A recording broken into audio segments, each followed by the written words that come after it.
You're listening to The Globalist, first broadcast on the 13th of January 2025 on Monocle Radio. The Globalist, in association with UBS.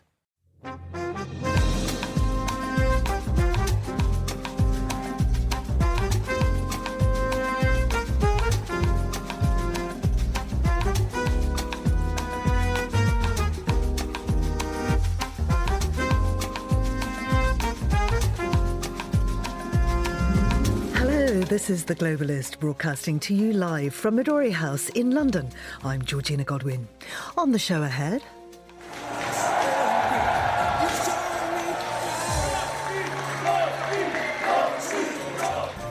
a landslide win in Croatia for Zoran Milanovic in this weekend's presidential election.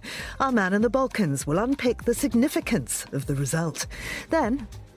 Now, Iran is still ready to engage in constructive negotiation without delay on the Iran nuclear issue.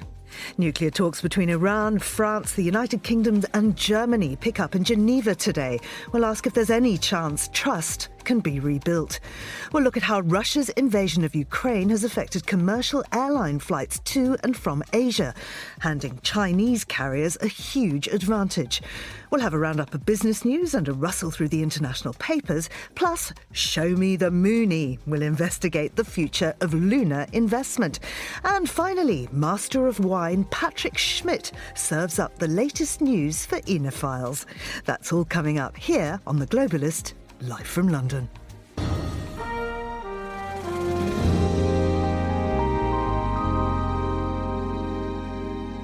First, a look at what else is happening in the news. Firefighters race to contain the frontiers of two Los Angeles wildfires that burned for the sixth straight day on Sunday, in what California Governor Gavin Newsom said could be the most devastating natural disaster in US history. Ukraine's President Volodymyr Zelensky says Kyiv is ready to hand over captured North Korean soldiers to their leader, Kim Jong-un, if he can facilitate their exchange for Ukrainians held captive in Russia. And Japan, the Philippines and the United States vowed to further deepen cooperation under a trilateral agreement in the face of rising tensions in Asia's waters, the three countries said following a call among their leaders. Do stay tuned to Monocle Radio throughout the day for more on those stories. Now, landslide doesn't seem like a big enough word to convey the size of the victory Zoran Milanovic has taken in Croatia's presidential election. The outspoken incumbent took 75% of the votes in the second round runoff. That left his government-backed challenger Dragan Primorac trailing in the dust. Well, Monocle's man in the Balkans, Guy Delaunay, can tell us what it all means. Guy, good morning to you. A long night for you, I know. Can you tell us about the size of this victory? Was that expected? Well, his victory didn't come as a surprise. I mean, after all, he won the first round at the end of last year with 49% of the vote, which was just short of the mark required to avoid a runoff. You needed 50% plus one to avoid a runoff. But this winning margin has been raising eyebrows late into the evening, Georgina, because it's as much about who Zoran Milanovic has beaten as about his own victory. And it's not the fact that he's beaten Dragan Primorac. Dragan Primorac isn't particularly anything at all. But Mr. Primorac was the candidate of the governing HDZ party. And the HDZ has been the dominant party in Croatia since the country gained independence more than 30 years ago. So by rejecting Mr. Primorac so decisively, the electorate has sent a really strong message through to that party, through to the government, and through to Prime Minister Andrej Plenković. I mean, it sounds like a rather unequal battle between the two candidates. Yeah, it does sound like that. And it is quite bizarre when you talk about a candidate in an election in a democratic European country winning 75% of the vote. And we, again, just to put it in context, Mr. Milanovic was the incumbent. There's an advantage to incumbency, though that didn't apply last time round where Mr. Milanovic unseated the incumbent. He's a veteran of the political scene in Croatia. He was formerly the leader of the Social Democrats, which is a centre-left party. He was in government for a number of years and during that time led Croatia into the European Union. That was back in 2013. But it wasn't widely seen as being a successful time in government because Croatia spent most of that time in recession continuously, as that's always hung over him. Whereas if you look at it the other way around, Mr. Primorac had the full weight of the HDZ party behind him. But he's played a bit of judo here, Mr. Milanovic. His popularity, which has grown and grown over the past 5 years, has come because he's not behaved like the Zoran Milanovic that we knew when he was a centre-left prime minister. He's been a lot more of a sort of rent-a-gob, to be frank. He's been shooting from the lip. He's been coming out with a lot of populist statements. You get some international media who really, I would say they should know better, but in fact they don't know any better. But some international media have been trying to compare him to Donald Trump. And that's quite ridiculous. The only thing that he's got in common with Donald Trump is he is very outspoken.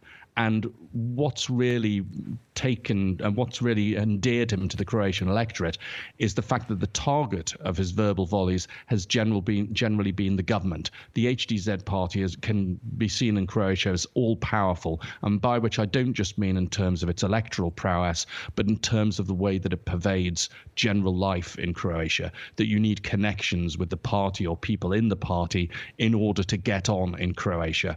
Funnily enough, ordinary people aren't very fond of that. Mr. Milanovic, by standing up to that, by constantly throwing out verbal barbs and quite personalised ones towards Prime Minister Andrej Plenković and his government on things like healthcare, corruption, inflation, which is currently the highest in the European Union, all of that resonates with the Croatian electorate. And how did it go down with Plenković and the government? Well, it hasn't gone down well at all.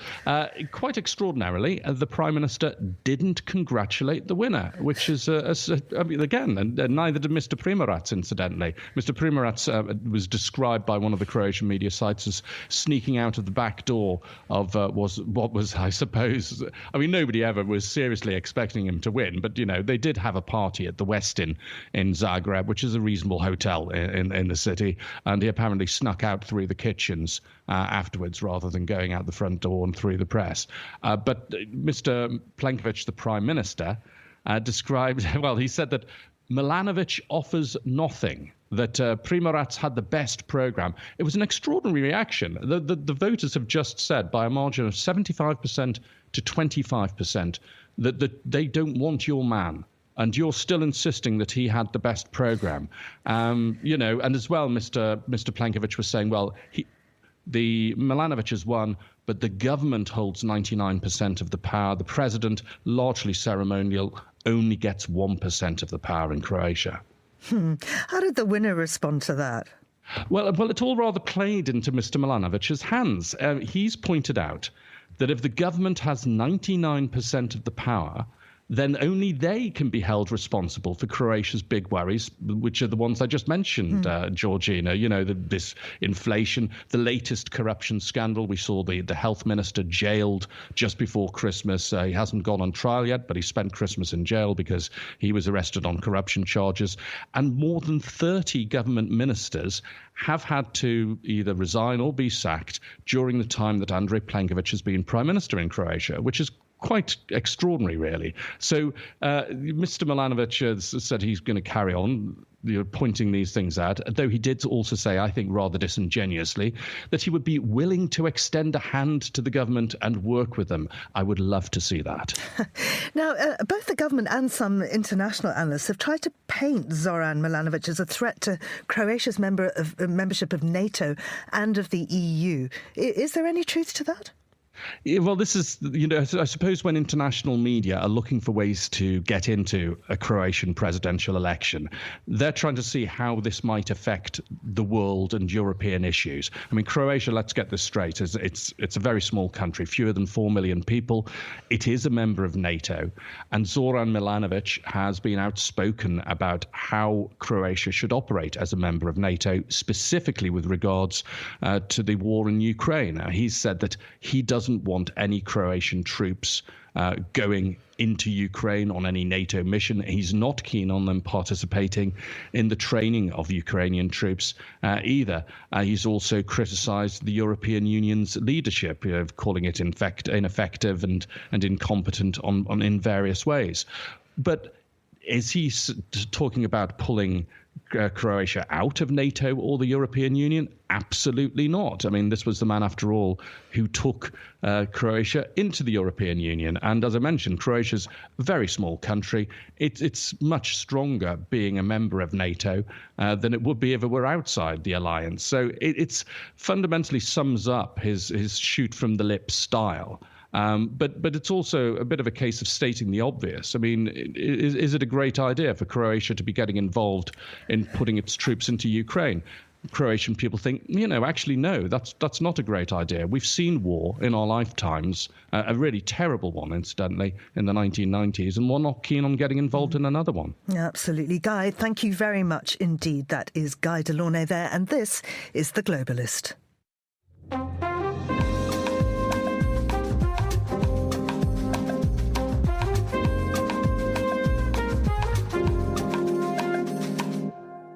It is 8:11 in Geneva, 7:11 here in London. Now today, the next round of nuclear talks between Iran and France, the United Kingdom and Germany will start in Geneva. Back in 2015, Iran reached an agreement with world powers, including the US, to curb its nuclear program due to concerns about the country potentially developing nuclear weapons. But there have been many bumps along the way, exacerbated by the US withdrawal from the agreement and the imposition of sanctions in 2018 under the first administration of Donald Trump. Well, I'm joined now by Dr. Marion Messmer, who is a senior research fellow in international security at Chatham House. Marion, it's lovely to have you back on the show. I wonder if you can tell us about the many attempts to reach a deal since it was scuppered by America in 2018. Yes, of course, and there really have been lots of different attempts and constellations to get that back on track. So first of all, throughout all of this, the IAEA, the International Atomic Energy Agency, has kept up its monitoring of Iran's nuclear activities, and that's part of the reason why we know at all what Iran has been getting up to ever since 2018. Initially, all states except for the US were really trying to keep this going. So the JCPOA was, of course, an agreement between Iran and then the P5, so the UK, the US, France, China, Russia, and then also Germany as a non-nuclear state. And then after the US withdrew, all 5 remaining states were really keen to keep this going. But because of various political happenings, since then, various states were more or less interested. So crucially, Russia stopped being involved after its invasion of Ukraine in 2022 because its alliance system changed a lot and it actually focused on a different kind of relationship with Iran, where it was no longer so interested in actually keeping Iran as a non-nuclear state.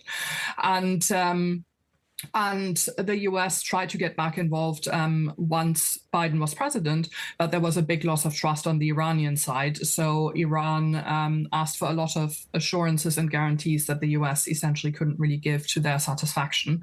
And so now we've arrived at this European constellation where we've got the UK, France, and Germany driving this process. And these 3 states have also remained really involved within the IAEA processes to try and engage with Iran and to try and make sure that aspects of this deal are perhaps salvaged or that we can return to some form of a deal. I mean, what does the IAEA say that Iran is now planning? So the IAEA has warned that Iran has restricted its monitoring and access over time. Iran has actually complied with complete IAEA monitoring for several years after the deal fell apart. But since February 2021, the IAEA has warned that its access has become less and less. So one big concern is essentially this lack of access, because it means that the IAEA can't guarantee to the same degree of accuracy as it normally would what exactly is happening in Iran, but it has observed traces of highly enriched uranium, which are only really required for a nuclear weapons program and aren't required for a peaceful civilian nuclear program.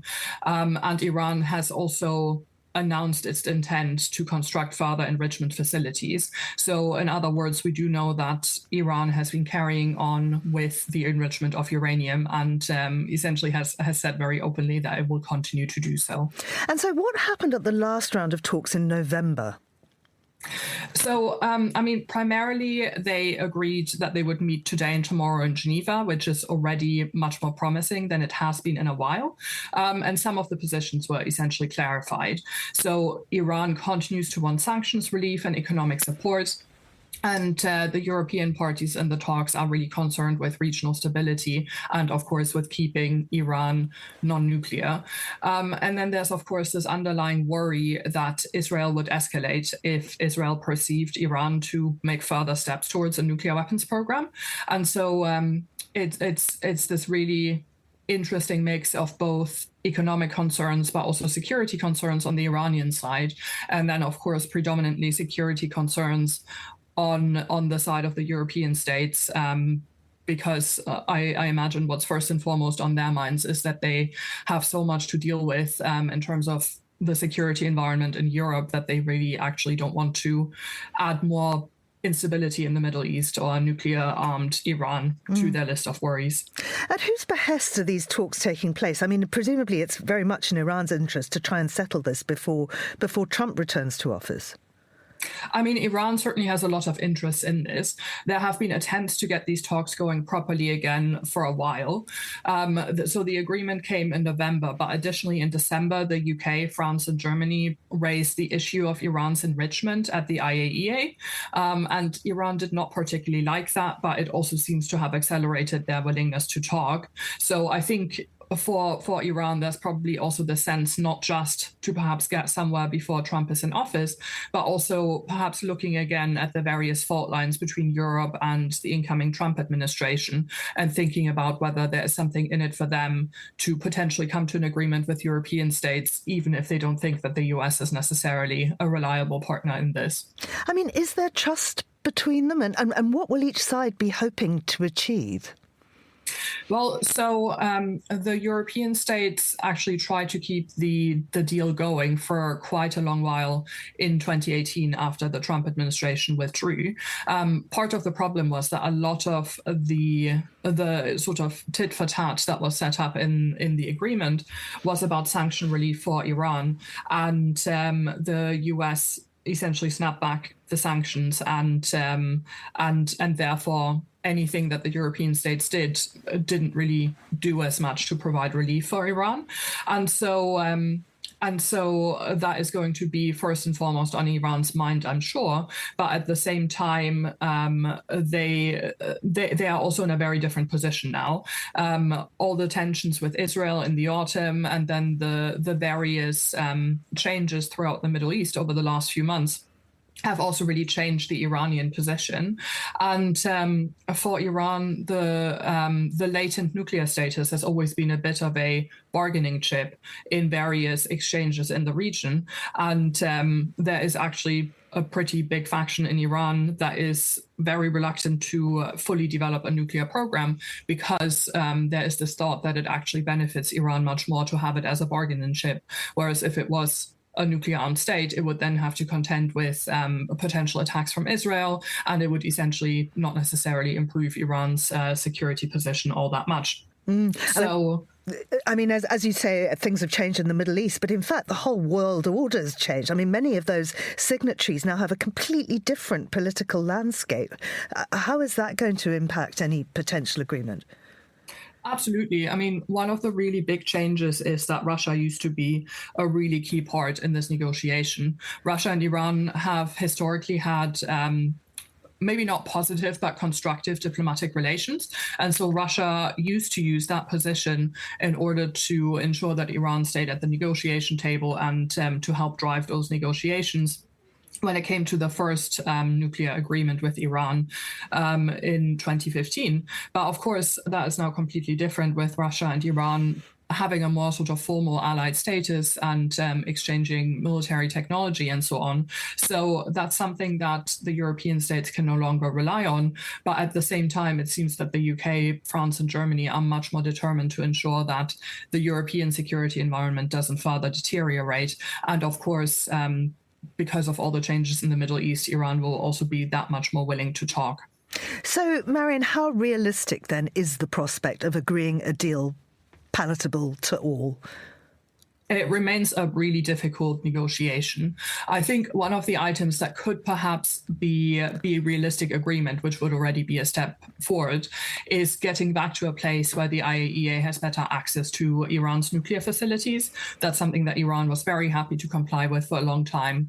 And Iran has a good relationship with IAEA officials. So hopefully that shouldn't be too contentious. And that should allow us to know with a much higher degree of certainty exactly what Iran is doing. But when it comes to the right mix of constraints on Iran's nuclear program and economic relief, it will be a really difficult formula to get that to a point where everyone is happy with it, because there are, of course, good reasons as for why the UK, France, and Germany would want to continue to see Iran constrained, especially as there are uncertainties about its relationship with Russia and about the nuclear program. So that introduces an additional level of complexity that perhaps previously might not have been present in those talks.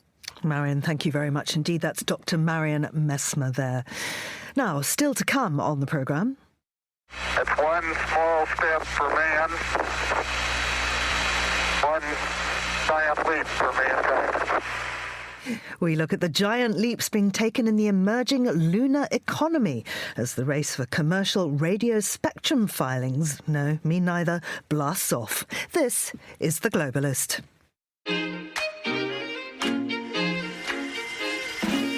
UBS is a global financial services firm with over 150 years of heritage. Built on the unique dedication of our people, we bring fresh thinking and perspective to our work. We know that it takes a marriage of intelligence and heart to create lasting value for our clients. It's about having the right ideas, of course, but also about having one of the most accomplished systems and an unrivaled network of global experts. That's why at UBS, we pride ourselves on thinking smarter to make a real difference. Tune in to The Bulletin with UBS every week for the latest insights and opinions from UBS all around the world.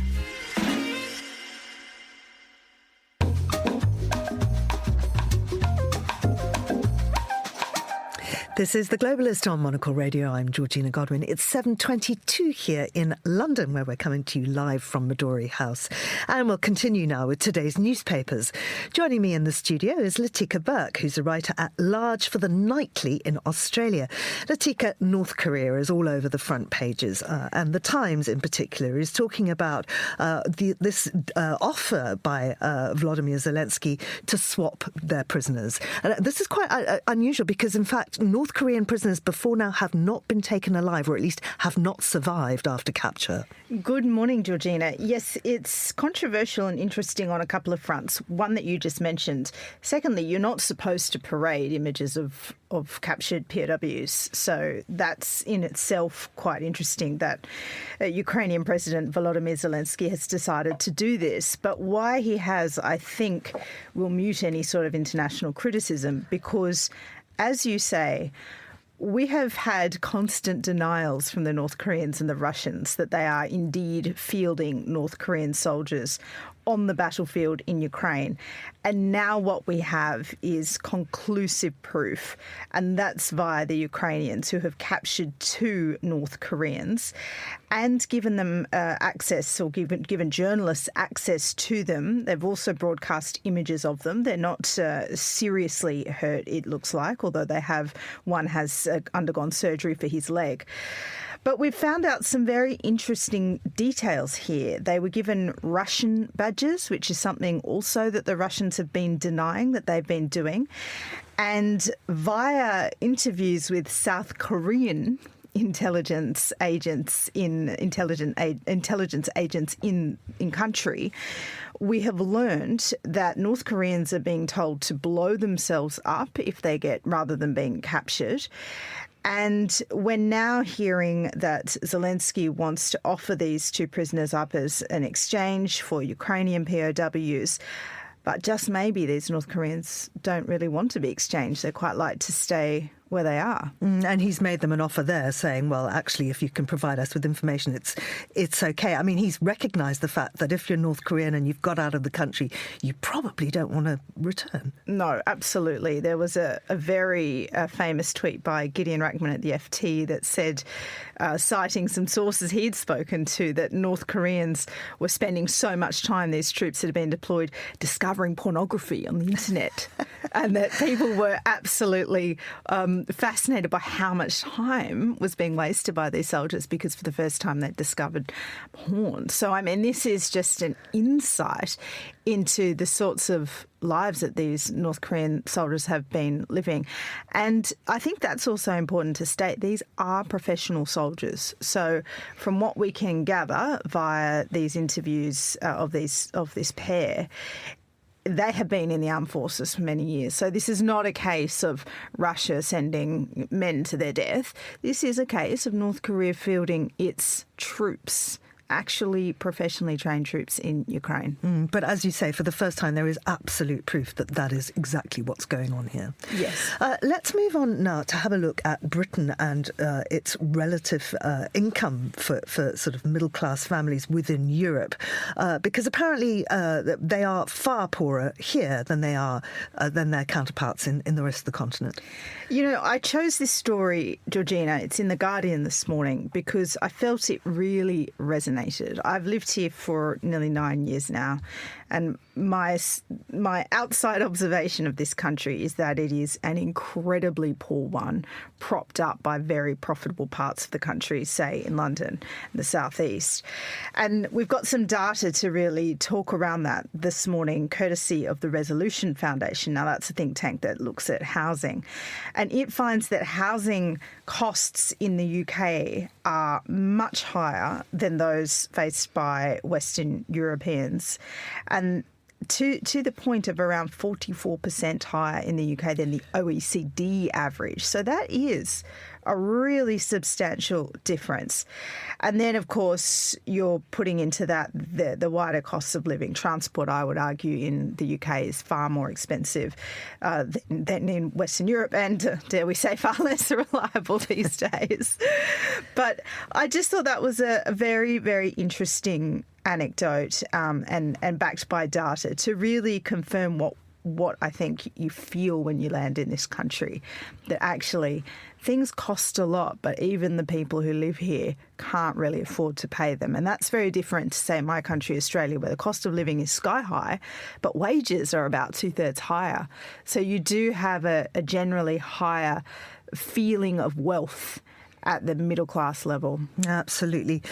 Let's have a look at the United States now, although this is in fact a story coming out of Italy.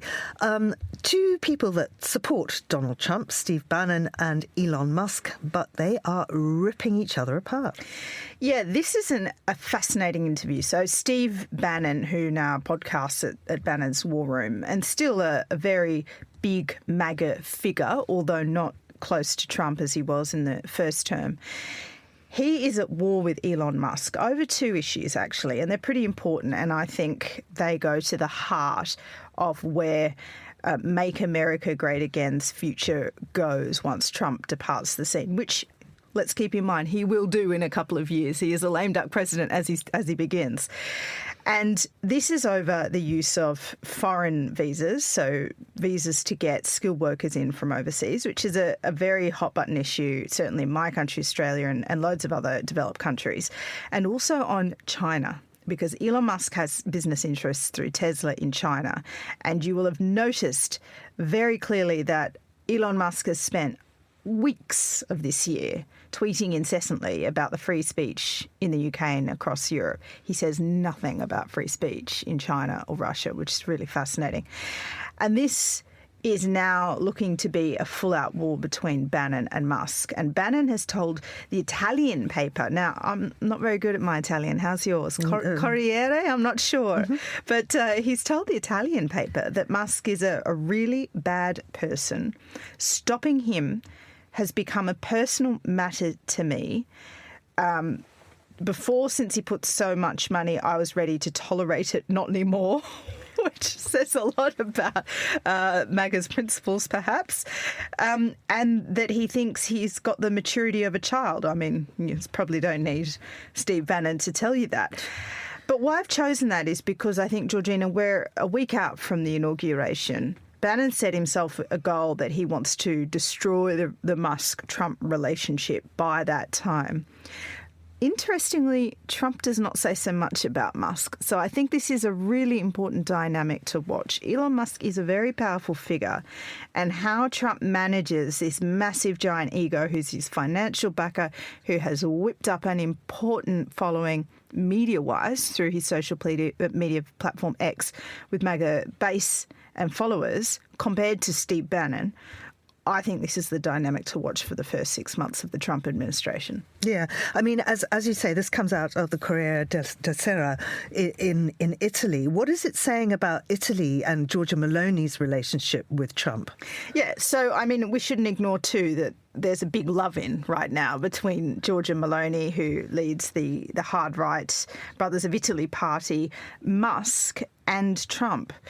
And that's really interesting because Bannon's ripping into one of Meloni's allies when he's ripping into Elon Musk. But he is very adamant that it's going to be a Trump-Meloni relationship rather than Meloni and Musk. And I think that's a very astute observation. You wouldn't want it any other way if you were Meloni either. So let's see how this all goes. But absolutely fascinating dynamics to really be aware that not all is happy in MAGA land either. Latika, thank you very much indeed. That's Latika Burke there. Now, here's what else we're keeping an eye on today. Firefighters race to contain the frontiers of 2 Los Angeles wildfires that burned for the 6th straight day on Sunday, taking advantage of a brief respite in hazardous conditions before high winds are expected to fan the flames anew. At least 24 people have died in what California Governor Gavin Newsom said could be the most devastating natural disaster in U.S. history, one that's destroyed thousands of homes and forced 100,000 people to evacuate. Ukraine's President Volodymyr Zelensky says Kyiv is ready to hand over captured North Korean soldiers to their leader Kim Jong-un if he can facilitate their exchange for Ukrainians held captive in Russia.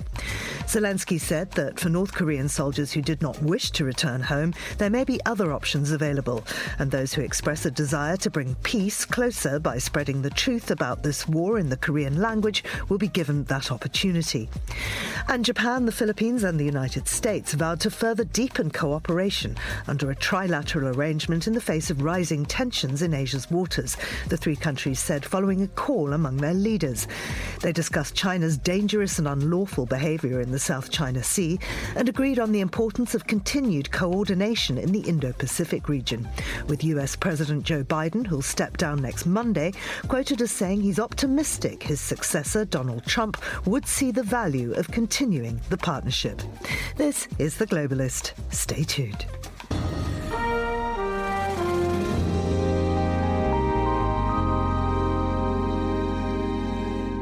It's just coming up to 15:33 in Beijing. That's 7:33 here in London.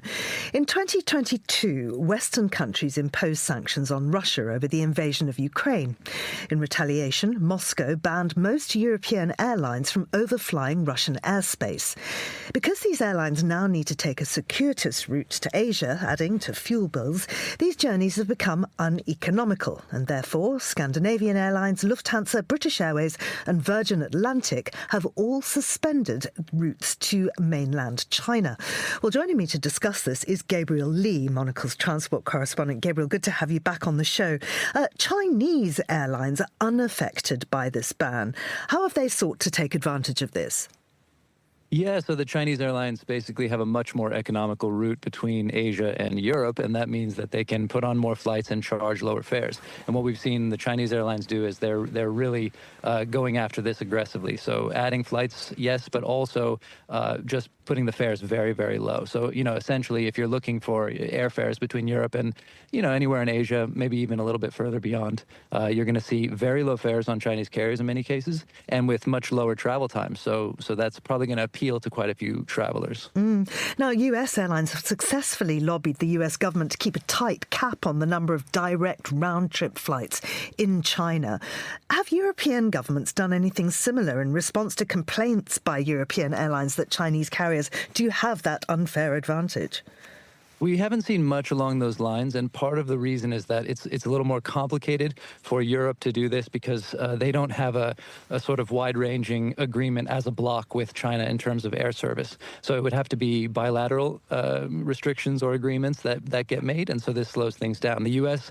Has that power. They can say, okay, these are the rules, and you can add these flights. And in some cases, they've had Chinese airlines who added new frequencies. They required them not to fly via Russian airspace, so making those flights more costly for them. We haven't seen the Europeans do that yet, but I know there's a big push to have that happen more. So it's just a little more complicated on the European side, but I would expect to see some moves on that front. What is the actual level of demand, though, for Chinese airline flights? I think the demand in itself is not so large at the moment. However, they can sell connecting itineraries to the rest of Asia. So you're talking about now they can sort of compete, much more easily with the likes of, say, Emirates, who would send you through Dubai to get to Singapore, for example. Now the flight via Beijing comes up, and hey, it's 200 pounds cheaper, and it's got this very quick travel time as well. I mean, if you look at flights from here, from Stockholm to Beijing, if I take Air China, it takes maybe 8 hours. And if I do anyone else, a European airline or via the Middle East, it's going to be more like 12, 13, maybe 15. So just looking on that basis, they can pick off a lot of people that would have booked elsewhere. I wonder if it's safe to go through Russian airspace, though. I think it is safe, but it would give me pause. And this, it should be noted that also the Indian airlines are able to fly via Russia. And that's the one time I've done that, flying back from India on Air India to Copenhagen. We transited via Russian airspace. And I have to say I felt a little bit uneasy, mostly because of, diversions do happen. Something goes wrong, you have to get on the ground. And probably nothing would happen, but I wouldn't feel so comfortable setting down in Moscow with a European or American passport, while I was on the way back to Europe. So it's something I consider for sure. Yeah. We understand that Chinese carriers have also boosted connections to the Middle East. What's driving that? I think you see a lot of new connections from the likes of China via the Middle Eastern hubs, because these are just massive hubs at this point, but also keep in mind that pretty much everybody can fly via these Middle Eastern hubs, right? And that includes Russians, that includes those that are sort of having trouble finding flights via anywhere else. So that's pushing more people. You're seeing a lot of new travelers who are coming from, say, Moscow via Doha or Dubai to other points, where, places they want to go on holiday or for business. These have become much more sort of flourishing hubs, especially for these places that have difficulty with airspace restrictions or sort of not the friendliest relations.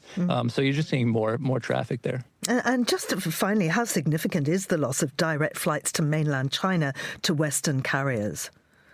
I think it's quite a symbolic thing at this point. The fact that Lufthansa has cut its Frankfurt-Beijing flight, that's sort of a big deal, right? It's kind of it's more symbolic than monetary, though, I would say, because at the moment most airlines are dealing with a shortage of capacity. They need more planes. They have plenty of people wanting to buy tickets, and there's plenty of places they can fly and want to fly. And China is probably not even the top of the list at the moment. They have a slowing economy. There's there are other places that are more interesting, but in terms of the symbolic loss of having to cut these flights that many airlines have served for decades, that's something different.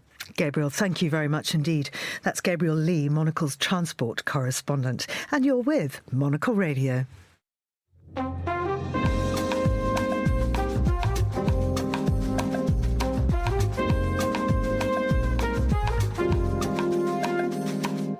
Commercial organisations are betting on making profits out of this world. According to research by the Financial Times, private companies are staking claims to radio spectrum on the moon with the aim of exploiting an emerging lunar economy. Well, David Whitehouse is a space scientist and author and joins me on the line now. David, lovely to have you back. But what are radio spectrum filings?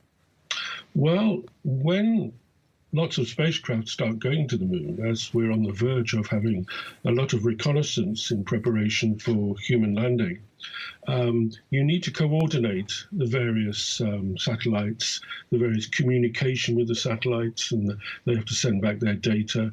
Data has to be sent to the satellite to command it to perform in various ways. And at the moment, everybody does it their own way. There's a certain section of the radio spectrum which is allowed for this, but essentially within that radio spectrum, you do what you want. That's because there are relatively few spacecraft there at the moment. But when there are more, you've got to coordinate, because there's no point.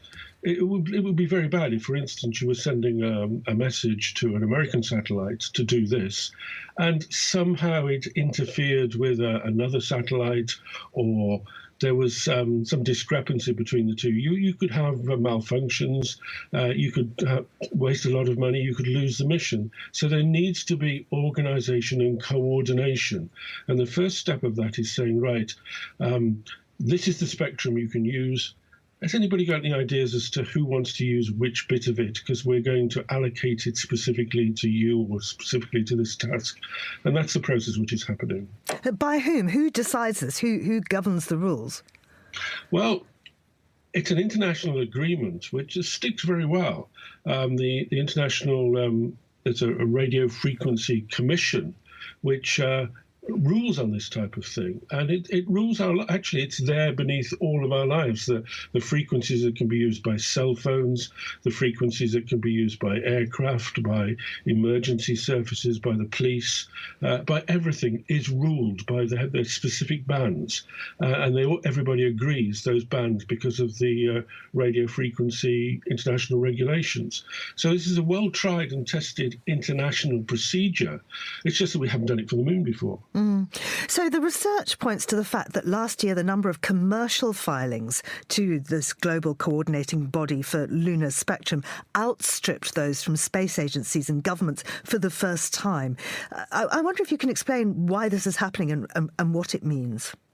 Well, it's because organisations other than space agencies are sending spacecraft to the moon. In the past, it was NASA, it was the European Space Agency, China, India, all their space agencies, and some in the Middle East. They were nationally organised efforts. Now there are a lot of private companies getting involved. In a few days' time, there's going to be a private launch of a mission called Firefly, which is going to go and land on the moon in a couple of months, and it's going to take very detailed samples of the lunar surface environment in preparation when people go there. And that's been run by a private company, which we've seen more often in the past because of the cost of doing these things, and because Elon Musk with SpaceX showed us that private companies can be quick. The space agencies have said, well, are there private companies out there who can do this for us quickly? We will pay them. But then it's up to the private company to work out how to do it, radio spectrum communications included. I wonder if you could tell us a little bit more about the race to build the infrastructure that will enable what people are calling the cislunar economy, the area between the Earth and Moon. Well, that's right, because, as I said, it's not just a question of the occasional mission going there. Even during the Apollo landings, you didn't really need much of a structure because they were the only ones there.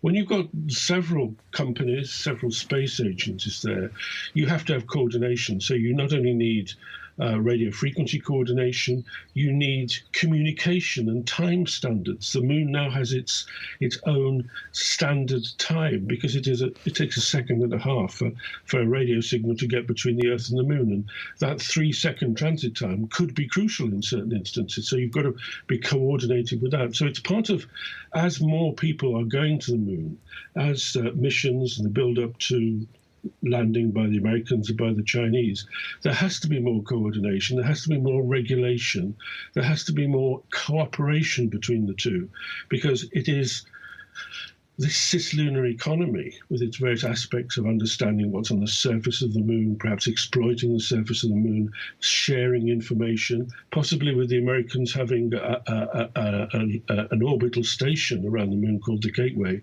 This all has to be regulated. There's a lot more lawyers and regulations involved in this than there ever has been before in lunar exploration. David, what does this mean for planet Earth?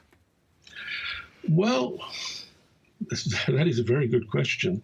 Certainly, going back to the moon this time is going to be different. It's taking longer. It's taken a long time. But hopefully this won't be 6 camping trips to the moon like the Apollos, and it will be part of a longer-term stay, which will benefit the economy of the Earth. After all, the moon doesn't have an economy. All the money spent going to the moon and the benefits comes from the Earth economy. That's the only place where you can make a profit and where you can spend money. So people see this as profitable. But also, a lot of the techniques and understanding of communications this way helps communication techniques and navigation on the Earth. And of course, there is a very important aspect of this, which the American and Chinese military understand, is that cislunar space, the space between us and the moon, is a very important strategic standpoint by which you can put satellites, observation satellites, perhaps even aggressive satellites in cislunar space, and they cannot be tracked as easily if they're going around the Earth. David, thank you very much indeed. That was David Whitehouse, the space scientist and author, and this is The Globalist on Monocle Radio.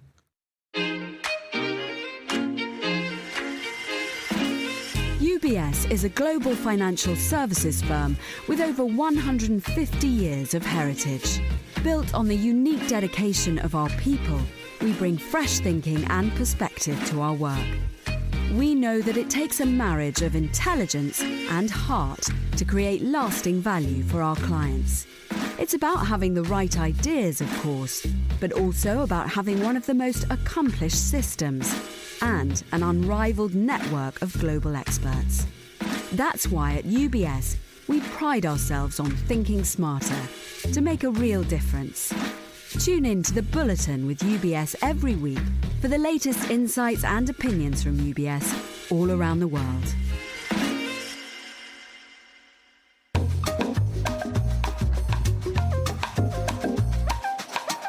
It's time to talk business now with Isabel Hamilton, who's a senior reporter at the Daily Upside. Isabel, good morning to you. We've just been talking about space with David Whitehouse, and I'd like to pick up on that again because George Bezos says the space industry has room for multiple winners. Tell us more. Yes, Jeff Bezos, who most of your listeners will know as the founder and former CEO of Amazon, also owns a company called Blue Origin, which makes space rockets. And in fact, one is scheduled to take off today. I think it was meant to take off about an hour ago, but it's been delayed and delayed and delayed. That's pretty normal for space launches. But as it's, set to blast off, he gave an interview, because the thing about the US private sector for kind of space-related industries at the minute is that it's feeling a bit jumpy, because the biggest company in that space is SpaceX, which is owned by Elon Musk. And Elon Musk has got a lot of political cachet at the minute with the incoming Trump administration. So the worry is that SpaceX could become incredibly dominant in that field. And Bezos has tried to sort of give an interview saying, no, there's plenty of space for everyone. There's going to be lots of demand. So it'll be a very, pluralistic space. How true that is, we're not sure yet. Now, the other thing that's set to become very dominant is AI. But Keir Starmer, the British Prime Minister, thinks that that's actually a really good idea and it can help within many, many areas. Tell us about this column he's written in the FT. Keir Starmer has published this column in the Financial Times where he's basically promising an industrial policy around AI. He's making lots of promises about how AI will help the public sector. He says it will cut NHS waiting times, it will help in education, it will help in public infrastructure. And he says that he engaged this venture capitalist to develop this plan.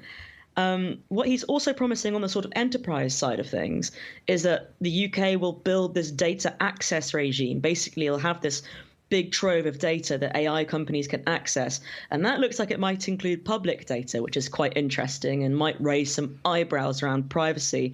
He's also promising to bulldoze, his words, blockages in planning permissions for data centers. That's also a tiny bit dicey, because the thing about data centers is they require so much electricity that when you apply to build one, you are essentially blocking off a lot of hookups for other future building projects in that area. There's a bit of West London that I think in 2022, they couldn't really apply for any new houses there because there was a data center already on the slate. So actually, there's quite a lot of sort of housing implications there. And we were hearing earlier during our newspaper roundup how very expensive it is for people to get housing here in the UK. This is only going to exacerbate that problem.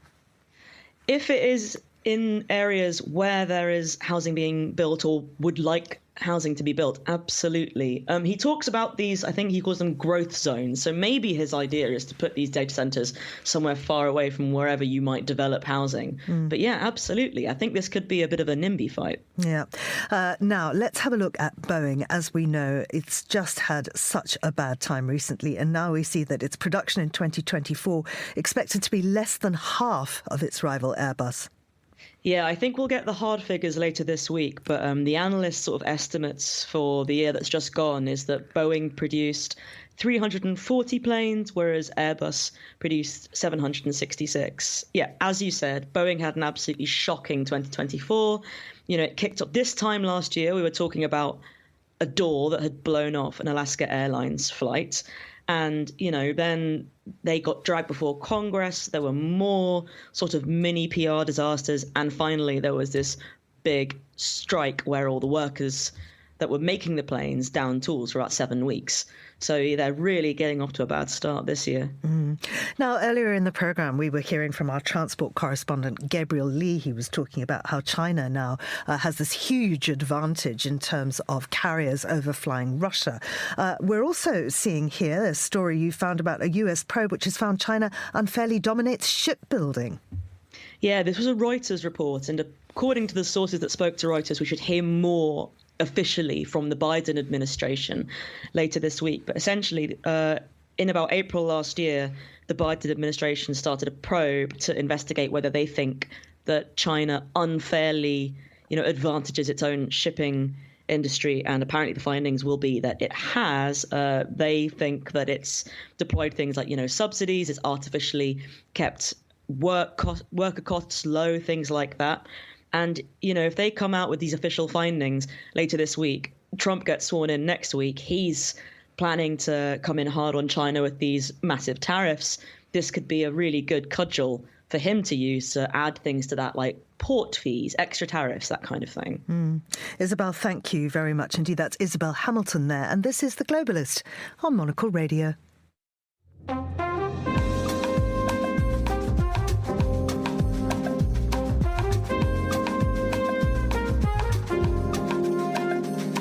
Now, it's a bit early for me, but this is perhaps a discussion you can savour later on in the day, or at least take the information that Patrick Schmitt, who is a master of wine and the editor-in-chief at the Drinks Business, gives us to inform your drinking, which we hope starts perhaps, I don't know, Patrick, what's a reasonable hour to start drinking alcohol? Well, as a professional, if you're tasting, about 11 o'clock is meant to be when your palate's at its sharpest. I see. Well, tell us what the wine trends are looking like for 2025. Well, I think the hot topic being January is looking at de-alcoholized wine. So that's something that starts its life as a normal full-strength standard wine, and then they remove the alcohol, so it ends up at 0.5 or indeed completely 0% alcohol content. And that's something that's in the press a lot at the moment, not just because it's dry January, but because markets where there's a traditional culture of consuming wine are starting to embrace these products, and it's causing a bit of controversy. Right, so I know that Italy is trying to lift a ban on naming alcohol-free wines. Yeah, I mean, the thing is, the definition of a wine is that it contains alcohol. So once you strip it from that, is it still a wine? And in a way, we really ought to put wine in quote marks when we're writing about it. But essentially, it is a wine because it starts life with fermented grape juice, and then you take the alcohol out. But it's controversial not only because once you take the alcohol out, it's not strictly a wine, but also because it's a very manipulated product. And something about wine is that's always perceived as being very natural. So traditional wine-producing countries are up in arms about this. We're also told that we're seeing a big decline in red wine sales. Why is that? Yeah, red wine has always been quite challenging. I think people like the easy refreshment of white wines and rosé and sparkling. They're light, they're good on their own. And the culture towards drinking fine, rich reds with food is perhaps on the wane, and particularly amongst a younger generation. But also red wines contain quite a lot of tannins, which are the kind of phenolic compounds that you get from the skins and the seeds in grapes that can make them quite drying, a bit more challenging, less accessible, less obvious. But they just work less well on their own. Red wines generally are drunk with food. We're also seeing a rise in Spanish sherry. What's driving that? I think it's the realisation that sherry is one of the greatest, most complex and delicious wines in the world. It was once so incredibly popular, and usually things that were once popular were for a reason. And then it just grew so quickly and diluted the image and the quality of the product and disappeared basically from our mindset. And now it's coming back at the luxury end, aged sherries, which are delicious. But even at the more affordable end, something like Tío Pepe must be one of the greatest wine brands in the world for delivering consistent interest and refreshment at a low price. I love sherry, but doesn't it have a particularly high alcohol content? Yeah, well, it ranges from 15 to almost 20. So it is interesting because it's kind of polarised, isn't it? We're talking about de-alkalized wine at one end and growth, and sherry, which is fortified at the other. But you just need to sip a little bit of it. I had a glass last night of Waitrose #1 Palo Cortado, which is made by Lustau. And I just had a small glass while I was carving a chicken, and it was absolutely delicious, and that's £14. But you're right, it is stronger. And I think maybe there's an argument for you get kind of more bang for your buck with sherry because you get more flavour, complexity, interest and alcohol, all for a relatively low price. Now, apparently we shouldn't be drinking at all. The Surgeon General wants cancer warnings on alcohol packaging. That's a bit of a downer, really. Yeah, this is a bit of a shocker. It's the old thing of treating alcohol like tobacco, and I think the reason why that's concerning is because it passes on the message that no level of alcohol is good for you, whereas that's simply not the case. Drinking in moderation is proven to be healthy, and we're talking low levels of consumption, but there's a century of scientific studies to show that it's good for cardiovascular health. It reduces diabetes risk, and also I think it's really important to make the point that socially drinking is very important for happiness, and happiness is correlated with long lives and health too. But the fact is that these things hit the press. The World Health Organization have also said that there's no safe level of alcohol. Again, these things aren't backed up by credible science, but once the message gets out, it scares people. And they're confused because they've been told for many decades that drinking in moderation is good for you, and now they're being told it's not.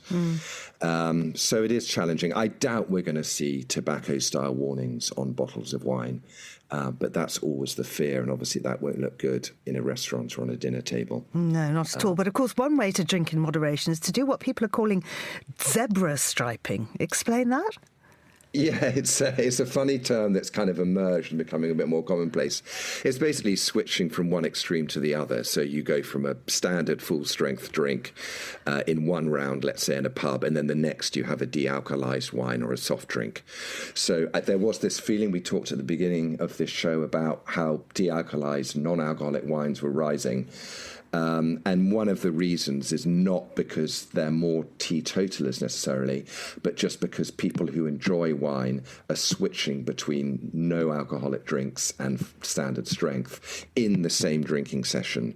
And it's just a way to, I suppose, keep up with your friends, but also moderate your drinking. So you feel like you're part of the gang, but you're not taking any alcohol into your body. Patrick, thank you very much indeed. That's Patrick Schmitt there. Well, if we've got to drink in a way that reflects a wild animal, I think I'd rather have a pink elephant than a zebra. That's all we have time for on today's programme. Many thanks to our producers Hassan Anderson and Anita Riotta, our researcher Maisie Ringer, and our studio manager Lily Austin, with editing assistance from Elliot Greenfield. After the headlines, there's more music on the way, and The Briefing will be live at midday in London. The Globalist will return at the same time tomorrow. I'm Georgina Godwin. Thank you for listening.